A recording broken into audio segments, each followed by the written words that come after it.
Perfect. Can you hear me okay? Hear you perfect. Crystal clear right now. Okay, so maybe this is a better line. Okay, where you going? Start again. All right, here we go. And play. Morning, folks, and welcome to the On Deck Show, a show that takes a look at people and organizations doing things in their own way every day to make things better for folks like you and I. Our guest today is a steward of that philosophy. We speak with Michael Bohl out of Australia, currently head coach at Griffith University and runs a performance program over there. Now, I certainly have seen Michael at many conferences and listened to him speak many times, and we know he's got a wealth of knowledge to share. But today what we want to drill down to is why he does what he does. Because apart from being an incredible coach, he's also an outstanding human being. Creates amazing communities and teams everywhere that he goes, and no matter who you talk to, they've always got something great to say about this guy. So we're going to get into it, and we're going to explore the technical side of what he does, but this is about Michael, and we're going to focus there. Welcome, Michael. All right, so there we go. Welcome. Take two. We got all the lines connected properly now, and we're all good to go. Sounds great. All right, well, thanks for being here, Mike. Much appreciated for taking the time. No problem at all. Happy to be here. So are you, just from a calendar point of view, this is typically the time of year where nationals would be. Are you preparing? Is that off the calendar? Is that on the calendar? Where are you at with that net right now? Yeah, at the moment we're working towards the Queensland Championships in December. Okay. It's around about 11 weeks away. So, we've got a bit of a mixed group, I suppose. We had the people that made the Olympic team, and of those two, Emily Seebohm, so I haven't seen her for a while. And, Emma McKeon's over at the ISL. So there's the Olympic athletes and the ones that missed. And the ones that missed, I think it's important for them to finish off this calendar year with a competition with a bit of pressure on them. So they're all going to be aiming up for the Queensland Championships that are taking place around about mid-December. Fair enough. And I want to come back to all the technical stuff and some coaching points and stuff like that. But as I said in the intro, I really want to get into, the reasons why you do what you do. As mentioned before, like I saw you on deck watching the Olympics from our home, and it reminded me of a time when I was able to observe a culture that was just, it was so amazing to be a part of. And one of the things that I noted from folks such as yourself was just this, I would say, unselfish passion for doing what you do. And I wanted to explore that concept and really get into it because, my intro was genuine. It was what I saw of you when I was down in Australia. And, starting at St. Peter's Western to where you are now, I mean, I can go back and watch, any number of interviews that you've given, and the theme is always the same. If I can be better, they can be better. If we can build a better community, we can build a better team. And I want to know why is that important to you, and where does that come from? Well, I think probably one of the key things that I think if you're going to coach, you've got to be a good communicator. And I think it's being able to really connect on a whole bunch of different levels with the people that you've got in front of you. And I think like a happy athlete, a hardworking athlete is an athlete who's putting themselves in a position to improve. And I think that's probably what I always set out to do. It's really trying to improve, first and foremost, the athletes that you've got in your program. And I think the other thing you're trying to improve is the coaches that you have around you in your coaching environment, trying to make them better as well. And I think if you can make them better and make your athletes better, the whole program ends up being really, really successful. Like one of the most successful things from my viewpoint was we had 9 coaches on the Australian swimming staff for Tokyo, and 3 of those came from St. Peter's Western. There was Mick Palfrey, Dean Boxall, and myself. So 3 out of the 9 coaches were in that environment that, that you felt you had a little bit of an impact on those other people, and in so doing, the athletes that are under those coaches as well. So I think it's just that search for improvement, with the athletes that you've got in front of you, trying to make them better as people and trying to make them better as athletes. So that's interesting, and I want to dig into that, and I want to unpack that a little bit more, because that was a great answer. But I want to go deeper and understand, like, as a person, because it's so easy in this sport and in this profession, to fall into a cynical pattern of behavior, decision making, whatever the case is, right? But you always seem to have this positive outlook, and no matter where the chips lie, right, whether you're up or down, you always have the same approach. And I want to know where that comes from. Was that a family thing? Did you grow up in a family that fostered that? Was that something you learned through experience? Where does that come from? Oh, gee, it's a tough one. I don't really think about these things too deeply. You're more of a deep thinker than me. I just think it's you've got to be positive. Like, if you're not a positive person, it's hard for the athletes and the people surrounding you to be positive. So I think I'm a glass half full kind of person. Like, I'm always trying to look for positives in every negative experience, every failure that you have. You try and find the positive side.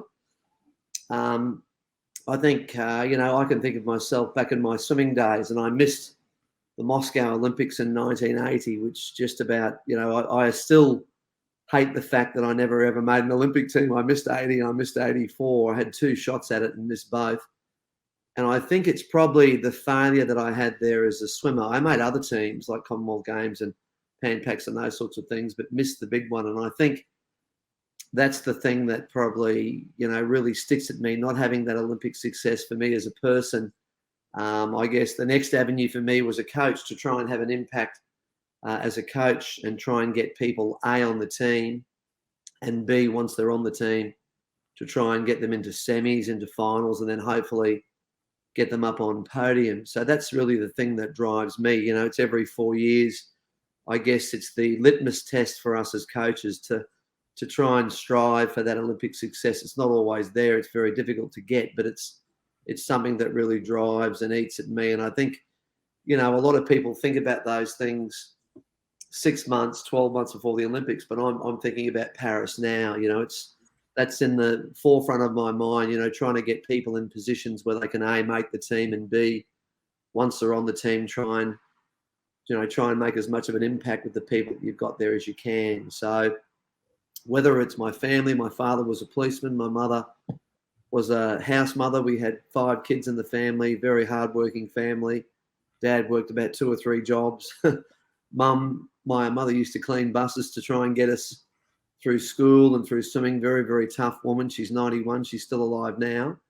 And I think that work ethic was very much instilled by my parents, but also, the coaching programs that I was in when I was swimming, people like Dennis Persley, Bill Sweeten, and Laurie Lawrence, very hardworking coaches that, taught me the craft. They taught me about swimming, and I learned a lot of, what to do, a little bit of what not to do maybe, but, mostly of what to do. They're all very elite coaches, very successful coaches in their own right. And I think, picking bits and pieces from each of those coaches has really rounded me off and grounded me and giving me a good head start. Like, I think the time that I spent working with those coaches, under those coaches, really helped develop me as a swimmer when I was swimming, but also in my latter coaching years. I often think back, I often say to myself, what would that person do in this situation? So I'm always drawing on those lessons that I've had from the past. Interesting. I want to go back to what you said about Paris, because I think that there's some good information kind of hidden in there. So, you mentioned that, whereas, coaches might take a perspective from trials to the Olympics, or from preparation to trials and then to the Olympics, and so on and so forth. So now we're sitting here at 2021, and, normally you would have a 4-year cycle, but now you have a 3-year cycle into Paris. When you say you're thinking about it, what are you thinking about? Are you thinking about the coaches? Are you thinking about the swimmers that are going to be there? Because, really, the reality is that in 3 years, your program could look drastically different. So what are you thinking about now? Well, I guess starting from the top, like, I'm thinking about, events and the people I've got in my programs, what times we'll get on on the podium, what times I'll make finals, just projecting forward 3 years and thinking about the end result. And then I guess it's thinking about, how am I going to get improvement from the swimmers that I've got within the program now? Like I guess, you've got to go backwards to go forward. So it's looking at the last 2 or 3 Olympic cycles and looking what got in finals and got on the podium and looking at how much harder it was. It seemed to me, and I haven't studied this in any great detail, but it seemed like a very quick Olympics to me. This Olympics, there are a lot of Olympic records broken. And I think the standard, was very, very high. I thought Rio in quite a lot of events was a little bit mediocre, but I thought the standard in, Tokyo was quite tough. And I think looking forward 3 years, I think it's going to be even a little bit tougher. So it's thinking about, what in my mind will get on the podium and coming up with a plan over the next 3 years to try and get the swimmers that I've got in my program first and foremost making the team. That's the first step. But once they're on that team, I think you've got to have a vision in your mind as well as once they make the team. That's just not good enough. You've got to be thinking about actually doing something at the Olympics and, trying to get in those semis, trying to get in the finals and then trying to get on the podium from there. So it's just really taking the baby steps. We've got people that just missed the team from my group this time. There's a couple of people who are joining the program that I haven't worked with that much before. I've got to try and learn as much as I can about them very quickly. As you mentioned, the cycle's very short. It's actually 2 years and a bit, isn't it? When you think the Olympics is in July, August, we're in sort of September, almost October. So it's going to be 2 and a bit years. So we've got to really, with those people that are coming in, get that linkage with them, try and connect with them and try and work them out as quickly as I can and try and position the swimmers that I've got in the program, position them on the team and just trying to get as much improvement out of those athletes as I can. Brilliant. Yeah, that's absolutely awesome. So I want to just kind of diverge there a little bit. And you mentioned earlier the Commonwealth Games, so 82 Commonwealth Games. And I'm going to set up this question by asking, was that the first time that you met Alex Bauman? I'm just trying to think back now. It probably was the first. I didn't really meet him. I was scared of him.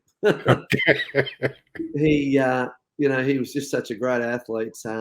Just unbelievable. I can always remember looking at the international swimming news and looking at just the vast range he had in so many races. From 100 freestyle to 1500 freestyle, he was great at breaststroke. He was good at backstroke, solid at fly. It's why he was such a great medley swimmer. But he was just a fearless competitor, and he was just so far in front of everyone else. Back in that 82, 83, 84 era, he was just, something that we all aspired to do. It was an honour to be in the race with him. I was a fair way back in that event, but, he's just such a tremendous person as well. I've had the good fortune to have Alex not only as a friend in the area of swimming, but he was my old boss when I worked at Swimming Queensland as state coaching director. He was the CEO of Swimming Queensland, and he went on to be the executive director of the Queensland Academy of Sport. And in more recent times, he was the chief strategist and then the CEO of Swimming Australia. So, we've had a great relationship over quite a number of years. I coached his son Ashton for a year or so there. So, we're quite close. I count Alex as a very good friend, and it's just been great. His involvement with, both Queensland swimming and Australian swimming has been really, purposeful. He's done a great job in, getting the ball rolling both in Queensland and Australia. And, we're very, very indebted to Alex. We're a little bit sad to see he's no longer with us, but, hopefully in the future there'll be some sort of involvement there. Yeah, and the segue I wanted to move into is, so you moved from St. Peter's to Griffith as, I guess, the center structure was reorganized and Griffith became the center. You moved your group there. So I would assume that at some point Alex was connected into that decision, to reorganize the centers and so on and so forth. And my question really comes back to, the legacy that he may have had, and you really just, that was a brilliant tribute. Let me say that you just gave, and the leadership to go from where things were before Rio to where things are now. Like how much of that do you lean on the decisions that were made from Swimming Australia, and how did that help you? Well, I think Alex is a great leader. I think he was able to see quite clearly what had to be done. He felt that there wasn't a lot of dialogue and engagement around winning. That wasn't spoken about much. And Alex, first and foremost, in every conversation I had with him, it was about, we need to start talking about winning. We've got to create that belief. And I think every decision that Alex had influence over, it was about trying to get as many Australian swimmers winning on the podium, whether it was first, second, third in finals, as he possibly could. Obviously, he's not coaching, but all he can do is set up systems and work within the confines of the system that he inherited, I guess. But I know that that was one of the key drivers, I think, for us doing as well as we did in Tokyo. Obviously, your admin can't coach, like I said, but all they can do is set the structure up, and the structure was set up beautifully. Jack O'Brien did a great job there as our national head coach for quite a number of years. And then, it was a seamless transition into Rowan Taylor. Alex Bowman worked very, very closely with both those national head coaches in setting up the systems that we had in place. And I think, that was on the agenda front and center. And I think Alex was the person that certainly set that up. Brilliant. So with the Swimming Australia motto, and correct me if I'm wrong, but winning when it matters to inspire a nation. Is that correct? Yeah, that was the mantra that I don't know if Alex. I'm pretty sure Alex came up with it, but he was certainly the CEO when that was brought out. But that was the catch cry that we all had. So when it comes down to the talk about racing, and this is something that I've always felt really passionately about, like you're in a competitive sport, like the purpose of any sport is to score a goal, to touch the wall first, to win, right? Yeah. To what extent, and you have to fault me for this because I don't know how young your St. Peter's Western program went, right? But how far does that idea permeate into a program or into your program? Is it important for everybody to win when it matters? Well, I think, in my opinion, probably the pressure on winning is at the top of the pyramid. So, with the older swimmers, I think if you put too much emphasis on winning at too early an age, I think you're not going to end up with a large number of swimmers within your program, within your state, within your country. I think not everyone can win. There's only one winner to every race. So I think, when you're a young athlete, it's really fun and enjoyment. When I was at St. Peter's there for 14 years, that was probably the thing when I was talking to our junior squad coaches that you try to encourage the most. I think fun and enjoyment, you want people turning up, and a good indicator of whether you're doing a good job or an ordinary job in your junior programs is attendance. If you're not getting people continually coming in, if your squads aren't building, there's potentially a problem there. Like, you want to try and develop that love for the sport when they're very young. Obviously, you need to be teaching the younger swimmers great technique, great underwater skill, great diving skill, etc., etc. That's got to be taught. But I think it's just having them turn up when they're younger is the important thing, and try and develop that sense of team, that sense of camaraderie within the group. I know that's what we tried to do at St. Peter's, and we started really with nothing there back in 2003, and built it up to a club of over 250 swimmers. So I think you're reliant as the head coach on everyone underneath you doing a really good job, and certainly with those younger athletes, that was the focus of what we did. Everyone loves to win, but not everyone can win. So I think there's as they get older, it's a big focus on improvement, trying to get your time from 40 seconds down to 39, down to 38, down to 37, but not only getting that time improvement, but trying to be the best technical swimmer that he or she can be. I think that's really important as well. Try and stress the importance of great technique, great stroke mechanics. I think the more efficient of a swimmer you are, the less reliant you are on brute strength to actually get those time improvements, because your strength as you get older will probably level out a little bit. And if you haven't got that basis of good technique, you'll find your times will plateau as well. But if you've got good technique, you're setting yourself up for future improvement as you get older. So I guess the emphasis for the age groups is a bit different. With those younger ones, it's more about the fun and enjoyment, being part of a team. When they get up, 12, 13, 14, 15, it's, putting a little bit more pressure on, times and trying to get that improvement and winning and qualifying for states, qualifying for nationals, trying to get on the podium at national age championships.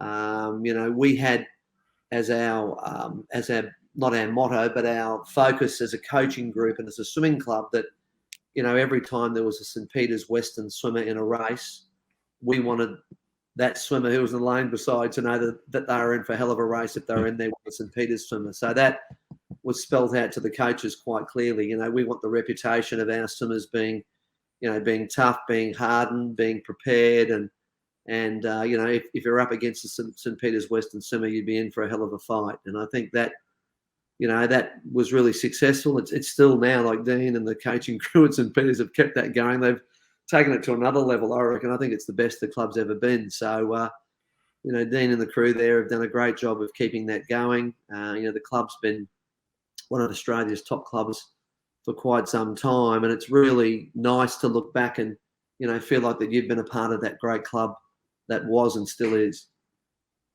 Yeah, that's incredible. And that leads nicely into a question about Dean, because, true to form, like as you moved over to Griffith, you kind of left the keys with Dean. And, whereas somebody might joke, here are the keys, don't break it, you would have said, here are the keys, build it even bigger. And what does it mean to you to see, obviously, Ariana had a fantastic Olympics, and, were you proud of him when you saw the swim? Like, was it, heartfelt for you? Yeah, I was just incredibly proud of Dean and the whole team over there at St. Peter's Western. Like, to get 6 swimmers on the Olympic team is no mean feat. Just did a great job at trials. And then to see, the people in the group there, it wasn't just Ariane. Like, the majority of the kids there that were in the St. Peter's group swam really well. I don't know how many medals were attributed to St. Peter's Western, but there were quite a few. But, just incredibly proud. It's not easy to get people on the team, and then once they're on the team, to get them up on the top of the podium. Like, this is Dean's first ever Olympics, and I think it's definitely not going to be his last. And I just felt incredibly, proud of, Dean and what he did, and just how persistent he was, and, just the improvement. When you think back to when Ariane came into the program, I was still at St. Peter's at the time. Ariane was working with Dean, and I think at the Olympic trials in 16, she might have gone, it might have been 4:14. I'm only guessing here. There's 4:14 or 4:16 and maybe 2:04 for the 200 freestyle. So just to see the job that he did, with Ariane in particular, it was just absolutely incredible to see her get down close to 4 minutes, to break 4 minutes at the Commonwealth Games, I think it was, to win the World Championship a few years ago there in Korea, and then to step up and just do an absolute awesome performance at the Commonwealth Games, and the 200, the 400, the 800 was just incredible to see.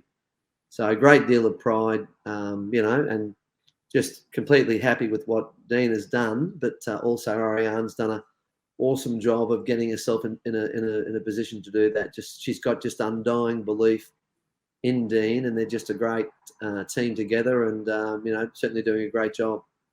Brilliant. So, coming back to a little bit more of a granular question, just simply put, why do you do what you do the way you do it? I think I do what I do the way I do it because I just think, it probably comes back to that experience thing. Like, just having coached for 34 years, I swam for about another 15 or 16 years, being involved in the sport. I just love it. I didn't think I'd be a coach, to be honest. I had no intention of being a swimming coach. The lady that taught me to swim, Cheryl Humphreys, called me on the telephone one day and said, look, I think you'd make a great coach. I'm just looking at transitioning and taking a break from coaching for a while. I think you could come into the uni club at St. Lucia there in Brisbane and just take over the squad I've got, and da-da-da-da-da. And I said, look, thanks very much, Cheryl, but I've got a physical education degree. I'm almost finished. I'm going to finish it off. And she talked me into coming down to the pool, and I spent maybe 3 or 4 weeks until the end of the season. And I think just being with young swimmers who had goals, and there was a boy there trying to make the 88 Olympic team, and I just got hooked in. Mm. I'm still here now, and it's sort of 2021. So that's how I got involved. And I just think all those people I've met along the way, the Dennis Cottrells and the Scott Volkers and the Stefan Vidmars and the Vince Rallies and the Peter Bishops, all the coaches that I've worked with, within Australia have helped me learn and understand swimming a little bit more. I've just learned along the way there's more than one way to skin a cat. Like, I think a lot of coaches mistakenly think the way they're doing it's the only way. Like, my belief is there's 8 swimmers in the Olympic final who come from 8 different corners of the globe. And there might be 1 or 2 Americans, 1 or 2 Australians, Japanese, French, Chinese, Russians, Italians, who have all got different beliefs about dryland, about volumes, intensities, et cetera, and they all get swimmers to swim within 0.09 of each other. Like, from that I take that my way is not the only way, and I try and have you have a basic outline of what you think a preparation should look like, but I think you can't be obstinate about it and think that's the only way. So whenever I hear anyone else talk, I listen to Bob Bowman talk and Greg Troy, and get on the internet, on the ASCA websites, or the talks that people give, and listen to what other people are doing, and you pinch a little bit from them and pinch a little bit from them, and try and put a program together that you feel comfortable with. I think it's a mistake to follow another coach blindly. You've got to understand the premise behind what that particular coach is trying to do, but it's having your own core beliefs and then adding a few percent from that person, and that person. And I think you come up with the program, you've got to sell it to your athletes. They've got to believe unwaveringly in what you're doing. You can be the greatest coach in the world, but if you've got athletes that don't believe 100% in where you're trying to take them, I think you're going to have an unsuccessful season. So that's a really tricky bit to the formula, getting that belief, and it takes time to build that belief between the coach and the athletes. But once you've got that belief, it makes your job a lot easier, and it makes the athlete's job a lot easier as well, funnily enough. So, and I think, those relationships, I guess they evolve, but it's the coach and the athlete just connecting. You've got to have that really good connection. You've got to believe in your athletes have got to believe in you. And I think when that formula is exactly right, you're setting yourself up for success. Beautiful answer. That's brilliant. Along those lines, when you talk about taking input and the drive to improve, call it, looking for information, ways to be better, how to vet information. In your personal development, where does innovation fall? Like, are you willing to dive headfirst into the science of the sport, or are you a little bit more of a gut instinct type of person? I think you've got to be a little bit of both. I hate to be a fence sitter, but I think I'm a little bit of both. I think the majority of what I do is intuitive and experience, but I think in the year 2021, you've got to listen to the sports scientists that are there. I think there are sports scientists out there that are doing just amazing things, and I think being able to pick up technical things, like I think that the advent of underwater video and using that in training has been something that's been quite revolutionary. I think looking at technique fatigue, when the athletes fatigue, looking at problems within the stroke invariably occur when athletes are fatigued. So it's looking at that data, that information from training, and you're trying to point out to swimmers so they're a little bit more acutely aware of what they're doing when they're getting fatigued. So I think that piece has probably been the piece that's been most revolutionary, within our program. I think the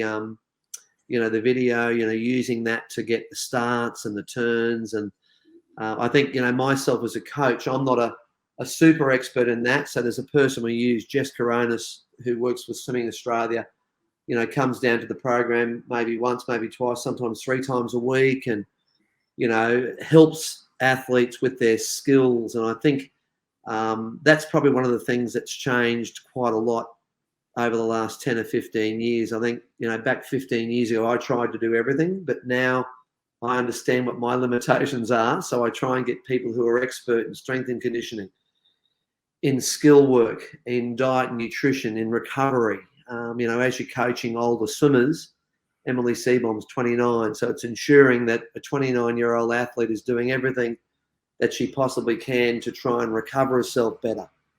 She's not the same athlete she was when she was 16. She can't, be expected to recover quite as well at 29 as she does at 16. But we've got to try and get her recovering as quickly as she can. So it's, targeting people who are expert in that area and getting them to advise.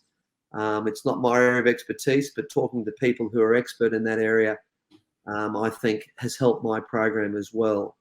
So I think, you can't work in silos. It's very important you're using, the people that are around you, you're trying to use for the betterment of the swimmers that you've got in your program. The key to getting that improvement is to be constantly looking for ways and searching for ways to try and get your athletes better, because what works for one swimmer might necessarily work for the other swimmer. So you've got to try and explore every avenue you can to try and get that swimmer better.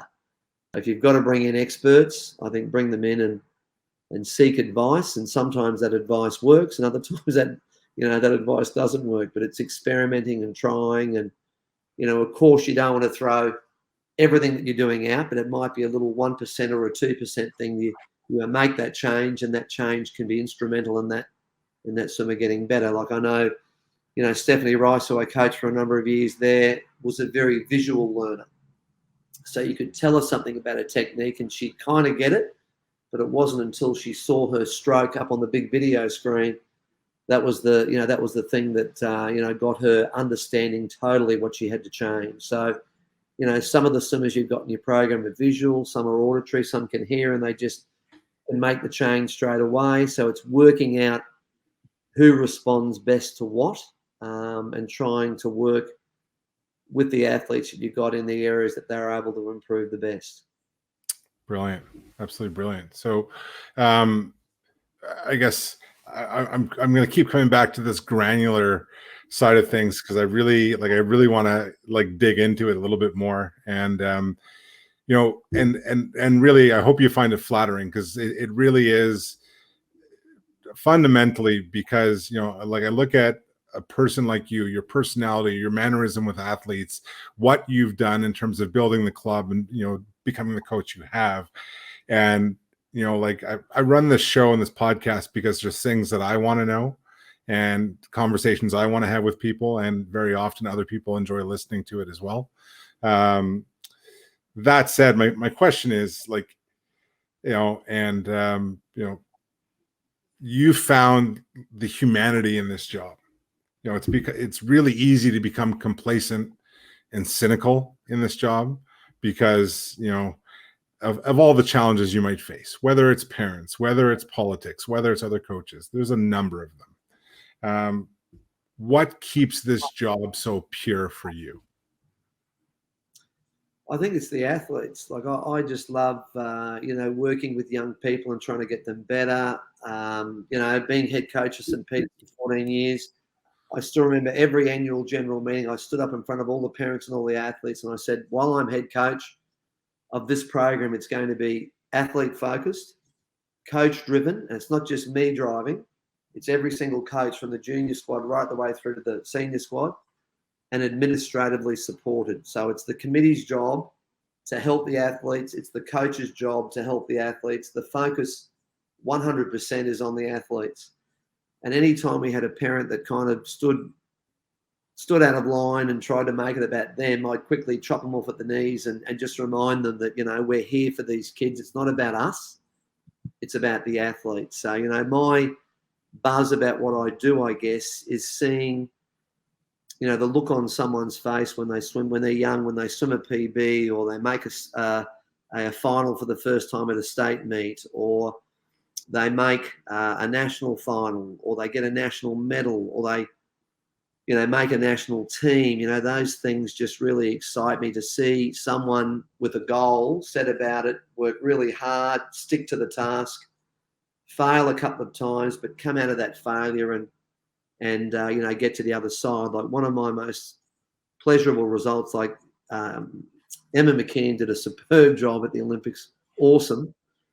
I got just as much joy out of seeing Emily Seebohm do what she did. She was a broken woman about 3 years ago. She went 60.6 or something for 100 back, and 208 something, 4 or 3 for the 200 backstroke at the World Trials for Guangzhou back in 2019. And she came down to me at the pool at Griffith and said, "Look, I want to move," and da-da-da. And I said, "Look, Emily, I'm not interested in coaching someone just to go to their 4th Olympics. You've won medals at the Olympics before individually. So my expectation for you is that you're wanting and desiring to win a medal individually again at these Olympics. If you haven't got that aim and ambition, I'm not interested in coaching it." And she just said, "No, that's what I want to do." And, for 3 years, she's just set about the task. She had the disappointment of the Olympics being postponed 12 months. Her intent after 2020 was to retire. She had to wait another 12 months, which is very difficult for someone that's 29 years of age. So she just gritted her way out. She was commuting a little bit from Brisbane to the Gold Coast. It's about an hour.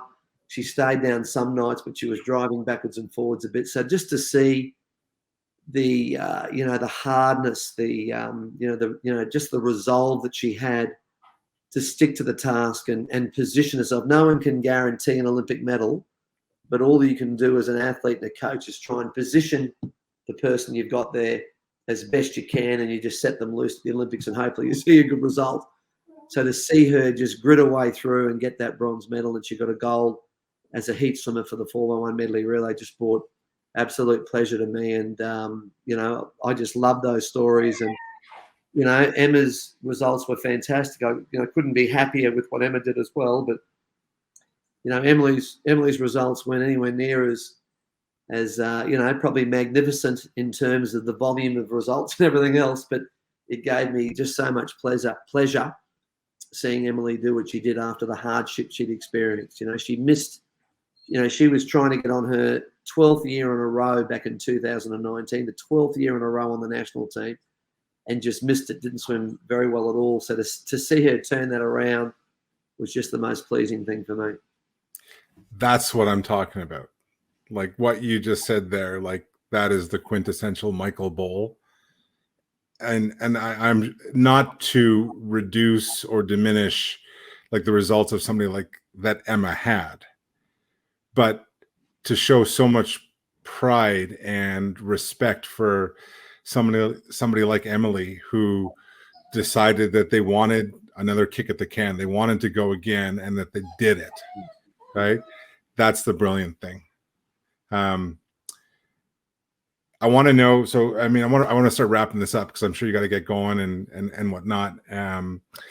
But I mean, before I get into my last question, I really want to thank you for taking the time to do this. Like, it's been an absolute pleasure.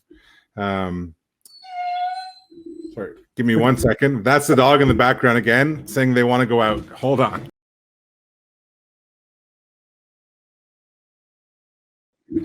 Anyway, so there you go. So I guess to end off, I got a couple of questions, and based on what you said and where you are now, I want to know, like what excites you about the future, and who excites you about the future?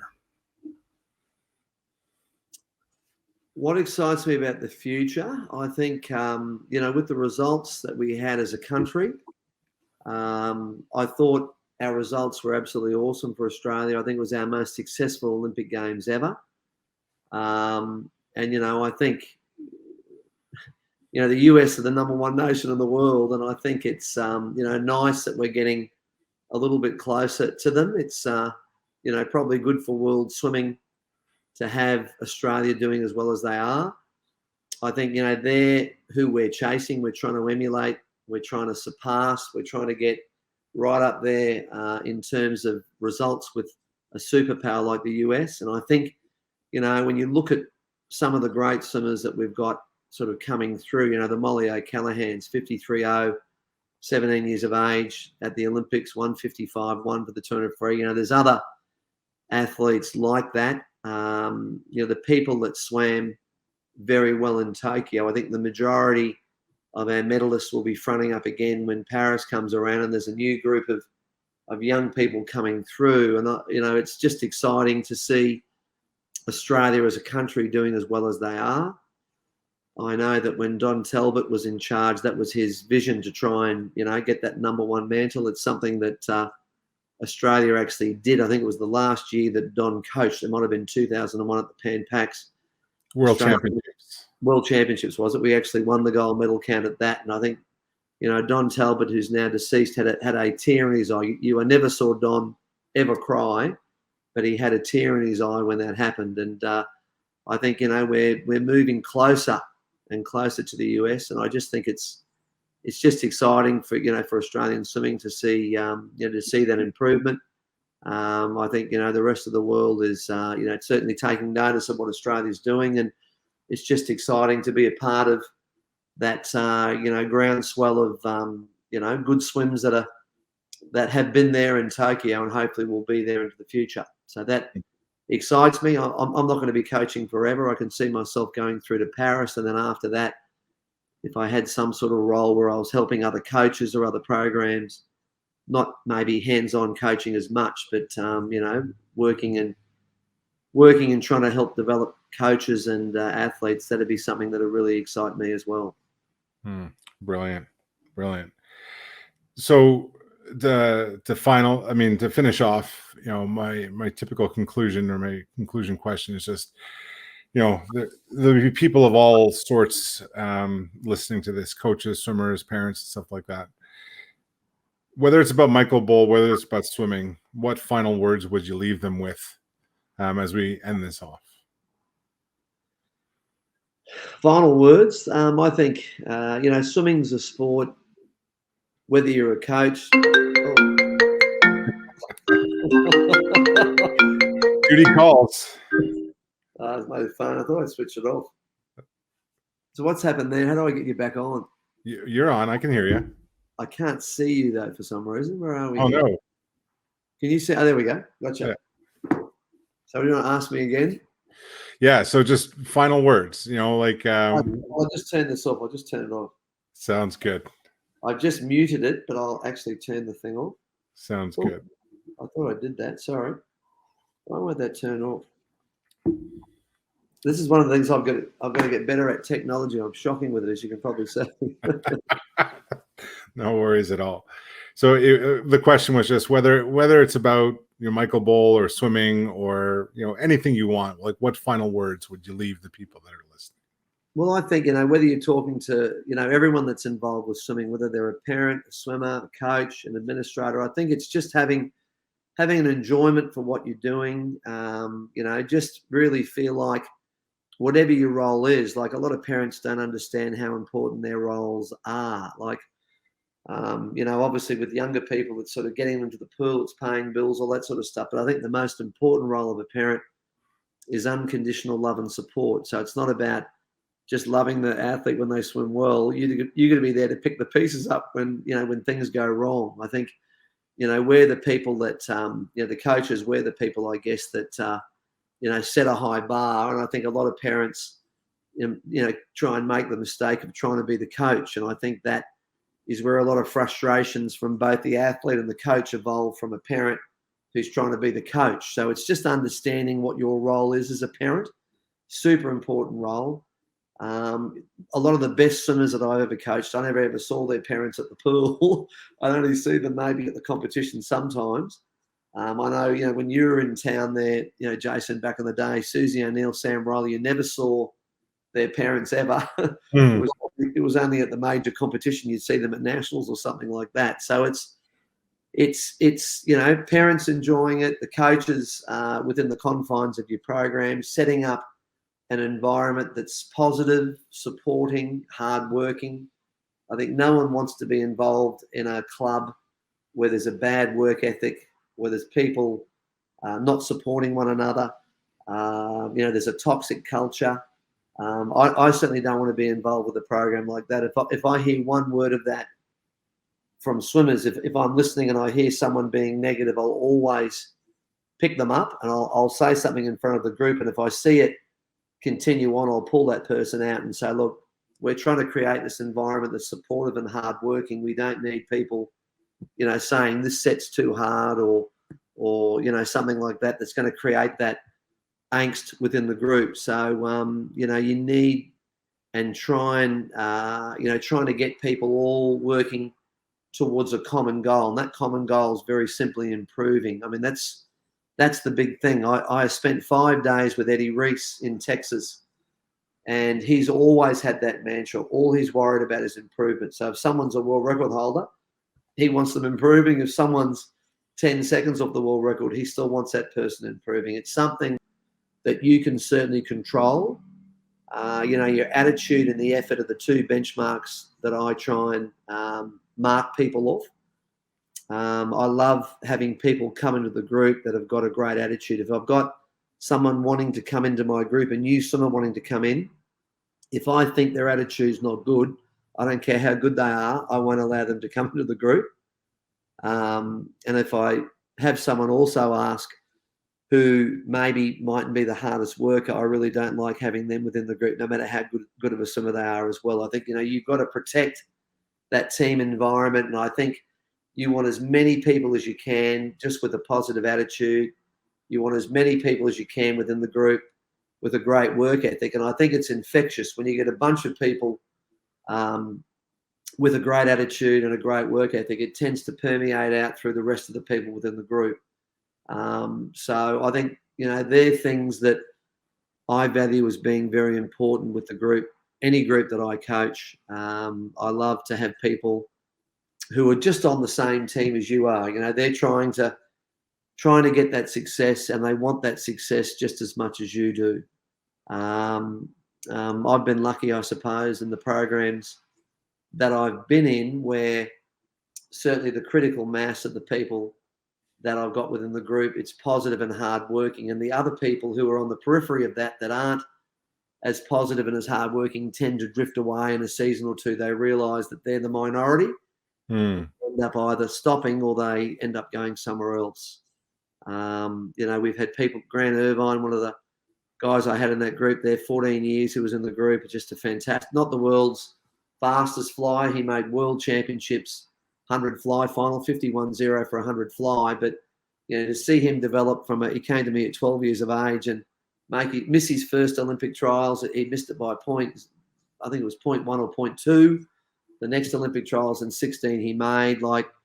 He didn't win medals or anything else, but that's the style of person I love having in the group. Not always the best swimmer, but someone who contributes to the environment that we're trying to build within the club structure that I've got. Someone who's got that great attitude, someone that's there to support their teammates, someone that's always willing to drop the cycle or push a little bit harder than you're asking. That's the style of the person that I like working with. And I'm sure other coaches that are out there listening to this can all, try and relate to that. But if I can have a pool full of people like that, I'll finish coaching a happy man. That's a brilliant answer. And again, I'm really satisfied that I got to where I wanted to get to in this talk, in terms of, getting down to the fundamental reasons why you do what you do and having you expand on that. So I really want to extend my appreciation and say thanks for, spending the time and sharing that.